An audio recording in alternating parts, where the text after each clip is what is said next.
Our group, more exactly Aleyna, Andreas, Carina and Matěj, would hereby like to present you our case study aimed on Microsoft.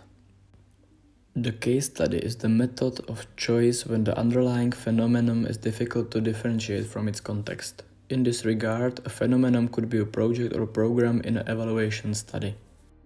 Based on complex interaction between a phenomenon and its temporal context, determining the start or end time of the activity could be a problem when defining this project or program.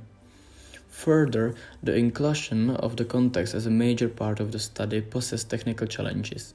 First, the richness of the context leads to much more variables than data points of the study. Second, the richness means that the study cannot rely on a single data collection method but will need to use various sources of evidence.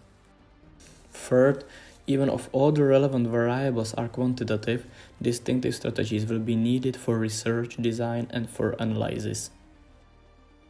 Moreover, the case study method is a kind of research that concentrates on one thing, looking at it in a detail and as a whole. In this context, the thing can be person, group, an institution, a country, an event, a period in time, etc. To mention some examples. Observation of the process of a medical diagnosis with one patient, observation of relationship among a gang of teenagers, observation of one student's learning in class or family, observation of IKEA's development as a business. Any of these exemplary named things, or in other words phenomena, could form the subject of a case study. Being about one thing, it is about a particular rather than the general. Thus, there is no point in trying to generalize from one thing. For instance, it's not possible to say the treatment of this patient with influenza with our new drug XY has worked. Let's give it to everyone with influenza. Because you are not able to generalize from this one case, it makes no sense to think about all of the sampling techniques that are used with the other kinds of research. Basically, the only sample of your case study is the subject you search for based on your individual choice. Finally, let's elaborate on the historical development of case studies. In the field of qualitative methodology, case studies are classified as the first research approaches. For example, the underlying data of case studies applied in psychology refers back to the middle of the 19th century and regarding social work back to 1920. Nowadays, case studies are responsible for lots of research in psychology, medicine, history, education, and many other sciences. Especially in practice-oriented fields such as education, management, public administration, or social administration, where case studies are a very powerful tool.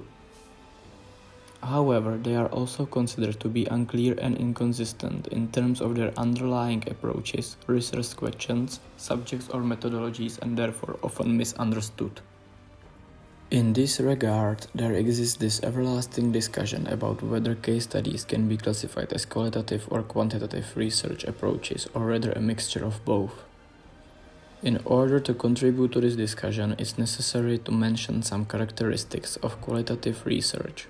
Based on its interpretative character, the author's personality and subjectivity is a strong and influencing component of the study outcome.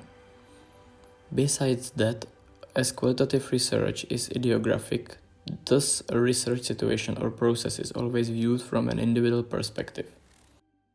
As we can see, the characteristics of a qualitative research and a case study are very similar and basically closely connected. Apart from some exceptions, case studies are more based on qualitative than quantitative research elements. What problem is being looked at?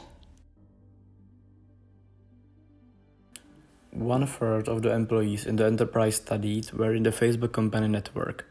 An equal number of employees with LinkedIn accounts were found. Professional-oriented LinkedIn had quadrupled in size to over 25 million members in 1 year. The questions researchers in this article pose is: do these sites enhance productivity? Can utility for enterprises be enhanced? What new issues will arise for new user populations?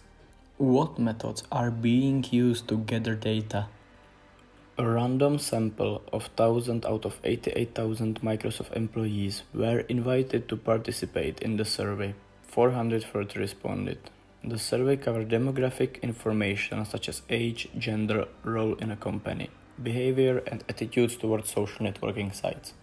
Participants were asked if they think that social networking software such as LinkedIn, Facebook, MySpace, etc. can be useful for socializing, networking, and if they can be useful for networking within Microsoft. Survey participants had the chance to respond by describing thoughts and experiences and any concerns that comes along with it. After that, a semi-structured interview with 30 people was conducted. 9 interview participants were selected out of the survey participants to ensure a range of age, role and level within the company, location and attitude towards social networking sites. 9 geographically distant employees from Asia, Europe, South and North America were interviewed by phone. The research on this particular topic argues that LinkedIn might be more useful for people in their mid-career than fresh graduates because they do not have anything to show yet. The study was conducted without preconceptions, patterns of use, sources of uneasiness could be identified. Social networking software is being used heavily in the organization studied. LinkedIn, positioned for young professionals, is widely used to build and maintain external professional networks. Facebook was quickly adopted by tens of thousands of employees to connect with friends, family, and colleagues. Social networking has found professional uses, but tensions arise from mixing work and professional connections and from spanning organizational levels. Rapid progress is expected and adoption of social networking sites in enterprises.